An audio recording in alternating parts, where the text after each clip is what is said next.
कोथिंबीर आणि मेथीसाठी रेन पाईप केलेली आहे. 100 मधून टी टाकून वेंचुरी लावली आहे. इथं आता एक पाईप टाकायचा आणि यातून ड्रमातून आपण औषध सोडू शकतो, वॉटर सोल्युबल कोणतंही औषध. इथून सबलाईन टाकलेले आहे.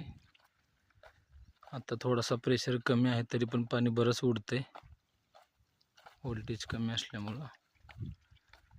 त्यानंतर इथून आपण काय केले, हा प्लॉट नंबर 6 गुंठाचा प्लॉट आहे, वरती 16 गुंठाचा प्लॉट आहे. इथं आपण टी टाकलाय. टी मधून जेणेकरून आपण पंपनं सुद्धा औषध सोडू शकतो. प्लॉटसाठी हा कॉक आहे, खालच्या प्लॉटसाठी हा कॉक. हा सबलाईनचा ARV आहे, एअर रिलीज वॉल. हा वरच्या एअर रिलीज वॉल.